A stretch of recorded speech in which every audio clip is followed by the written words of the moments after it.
Welcome to Sound HR podcast. This is episode 9, and we're talking about all things AI in the workplace, the hidden risk HR consultants can't afford to ignore. As we know, AI is already being used in lots of HR ways, such as hiring, performance management, employee monitoring, but most businesses have absolutely no idea what risks they're carrying. Today's episode is a big one. We're talking about a new compliance frontier that HR consultants cannot afford to ignore: AI. Inside the HR Diagnostics tool, we've just launched a brand new category, AI compliance. Why have we done this? Because legislation is no longer coming, it's actually here now. I am so pleased to be joined by Aaron Windrum, who works at the front line of AI risk governance compliance, helping businesses implement AI properly, not recklessly. Welcome, Aaron. Thank you, Tania. It's great to be here. Thanks for having me. Aaron, let's start simple. So why should HR consultants care about AI? Well, firstly, because it's the future of work. I think a lot of us know now that it can help us be a lot more productive, free us up from admin, and to perform more higher value work. But it still needs oversight and human involvement. And would you say most businesses even realise they're using AI in a regulated way? Not necessarily. There's a lot of AI tools now being embedded into software. I think the race is on for AI to be, embedded into HR systems, into most pieces of software today. It's moved very fast from a couple of years ago. So especially when it comes to HR recruitment tools, performance management, things that you mentioned earlier, are being used without the understanding of the risk, or not even the risk, but how the tools are working in the background. HR, we're responsible for risk when it comes to people data. We have access to a lot of people data and people processes. So AI tools can impact fairness and can have legal and compliance exposure also. So I don't think that a lot of HR professionals, consultants, and people in organizations are really aware of what's going on fully. Yeah, and most organisations presumably are unknowingly non-compliant because they might not necessarily marry up that particular technology has got the AI running in the background with it. Yeah. Let's talk regulation. So what's actually changing? And I know that you've mentioned to me about the EU AI Act. So can you just expand on that a bit? Totally. So the EU AI Act is the first piece of comprehensive legislation anywhere in the world with regards to AI. So it's very similar. It follows a lot of what GDPR did, a lot of the principles, in order to protect users and individuals from AI tools being used in maybe a negative way. So the EU AI Act is very comprehensive. A lot of the elements of it are now, even though in the UK we don't have to comply if we don't have European operations and we're no longer in the EU, a lot of the principles from it are best practice. So it would be wise to follow the principles of it. Our own data protection and compliance department, the ICO, they have released a lot of guidance on this recently as well. And they've carried out research into where AI tools are being used. So although we don't necessarily have to comply with the EU Act, my advice would be to follow the principles of it, and it just protects you and your organization, and it just gives clear oversight of how AI is being used. And the thing is, AI doesn't replace the GDPR. GDPR still applies, especially around transparency, lawful basis, automated decision-making, safeguards. So what are the biggest legal risks that you're seeing right now? Well, the lack of transparency when it comes to decision making. The ICO guidance that came out recently was about automated decision making, and that a lot of people's privacy notices or data protection policies state that they're not using automated decision making, whereas in fact they may be, because the AI tools are making the decisions as automated. So therefore, they may be totally unaware that this is happening, and the privacy notice does not reflect reality. So there's a lack of transparency with that, and a lack of transparency to employees and applicants on where AI is actually being used. So overall, it's poor governance as well when it comes to that, with HR and business leaders not being fully aware of the AI tools, how they work, and what they're actually doing. Yeah. This isn't future risk, is it? This is live risk. This is right now. Totally, yeah. It's if your privacy notice states we don't use automated decision making, but in fact, the AI tools are doing that, especially when it comes to recruitment candidates, then it's incorrect. So in terms of businesses, where they're getting it wrong, what are the most common mistakes organizations are making with AI? Implementing tools or using tools without any sort of oversight or policy around it, not ensuring that they have like an AI policy which explains what tools are permitted and which aren't at the moment. HR teams are unaware at times of what other teams are using and how they're using it, which can have a lot of risk when it comes to sensitive information, commercial data even as well, not just people data. Some aren't entirely sure what they've already implemented. If it's a software tool and it has AI now in with it, then they're not sure that it's been implemented and it's not encompassing the AI element to it. So therefore, there's no risk assessments, no DPIA. Data privacy impact assessments are needed, just like for GDPR.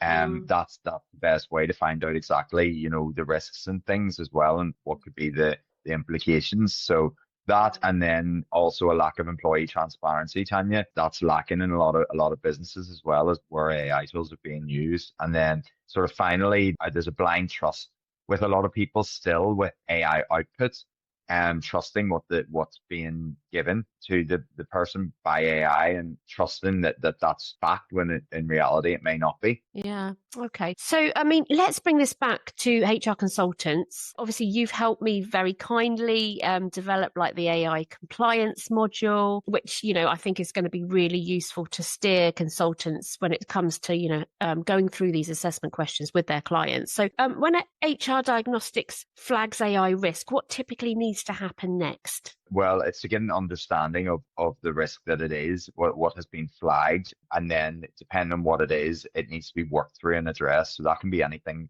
It could be as simple as doing a DPIA to obtain the information, or it could be that you're contacting providers to get a better understanding of the AI and how it's working in the background. But yeah, it definitely needs to be addressed, with the main thing being to ensure that the transparency is there, that there's an understanding from people inside business who are using these tools of what exactly they're using, how it works, and then ensuring that if it does impact individuals and employees, that they're communicating that to them and they're able to answer questions, Tanya, on it as well. Yeah. Okay. So I think one of the biggest challenges for HR consultants is, obviously, when it comes to the whole employee life cycle, employers' obligations to their staff, we can't know everything as HR professionals. We tend to be more specialist in like the employment law side of things. But, this is just as important, this GDPR, AI compliance. So one of the biggest challenges I would say is you've identified a risk, but you're not necessarily the technical expert to fix that risk when it comes to AI compliance,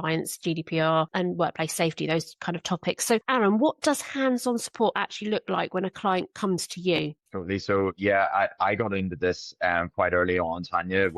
I had a real passion for GDPR, and then whenever AI started to become big, I was quite interested in that. So I've been doing this for 2-3 years, probably more than that, probably now.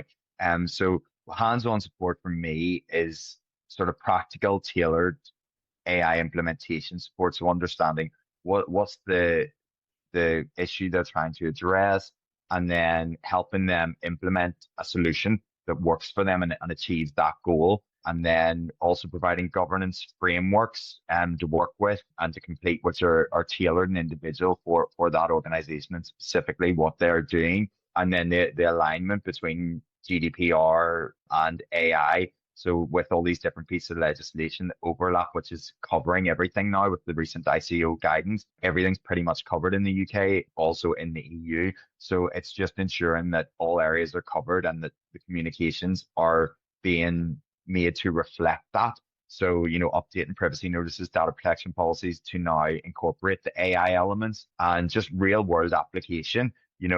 What's going to work instead of, and like GDPR, it wasn't designed to restrict us from doing stuff. It was designed to allow us to be sure of what we were doing and to have that governance and control over very highly sensitive and confidential data relating to people. So the AI element's exactly the same, so that we know where this data is going, how it's being used, and how it's impacting people. So what I'm hearing here is that, it's not just the theory, it's not just generic policies, it's actually about implementation, but bespoke for that specific client. And this is why HR Diagnostics and AHR have partnered together, because of your expertise in this area. So fantastic. Okay. This isn't just about risk. I think we've got to remember that. It's actually a serious commercial opportunity for HR consultants. When you think HR Diagnostics identifies those needs, the consultant, if they're not the specialist, they've got somebody like yourself who is a specialist who can take that piece of work on, and kind of remedy those risks for their clients. And you very kindly offered a 5% referral income scheme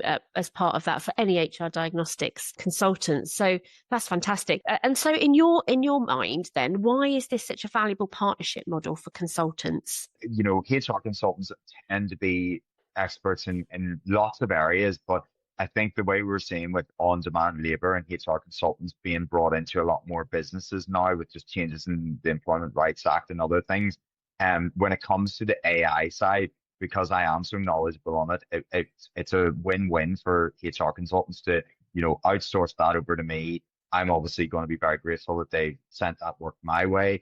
And then that referral income just comes now through using HR Diagnostics and sending me work. And it means that they can focus on the areas where they've got really good expertise in, and pass over the stuff where maybe they're not so sure over to me. And we can just work in alignment with each other.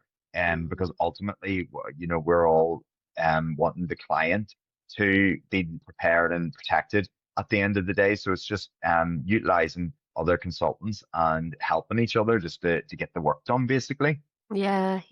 I loved your post the other day when you were like, you said about one-stop shop. And I think that's what we're striving for here, isn't it? It's like HR consultants having that kind of one-stop shop. If they're not expertise in certain areas, they can still expand their offering to that client without needing to be that deep technical expert. So looking ahead, 12, 24 months, what do you see is coming when it comes to the future of AI and HR? Well, we're going to see it embedded in more tools, more software tools. We've already seen a massive increase in Microsoft, implementing it across all sorts of areas. There's going to be greater enforcement, increased regulation. The ICO have made it clear that they're going to look into this, and it's a big topic for them. EU then as well with the EU AI Act. So there's going to be more scrutiny on automated decision making, and just AI becoming more embedded across more areas of HR tech. That's what I see. And so what's the risk for businesses if they ignore this, say, and they just carry on as they're going? I mean, obviously AI, like you say, is like, developing at such a fast rate. What's the risk for businesses if they just ignore this? Well, I think they'll not just fall behind. They're going to be massively exposed in this area, because if they can't explain where AI tools are being used and how they're being used, they'll be exposed to a lot of implications, legal implications. Wow, fantastic. Great conversation to have. As we close, I think the important points here really is, AI is moving faster than most organizations can keep up with. And that's exactly where HR consultants can step in. With HR Diagnostics, you can identify the AI risk early, have that meaningful conversation with clients, and then offer real solutions through our expert partners like Aaron. So Aaron, thank you so much for joining me on this podcast today. If anybody wants to connect with you, have a conversation with you, how can they reach you? Yeah, so I'm on LinkedIn, Aaron Windrum, and our website gives a little bit more information, ahrUKI.com. And I'm always open for a chat as well, even if it's just a sense check, anything like that. Excellent. Okay. So thank you for joining me on episode 9 of Sound HR podcast. Next time I will be joined by Alex Duggan, who is a health and safety consultant, and we'll be talking about all things workplace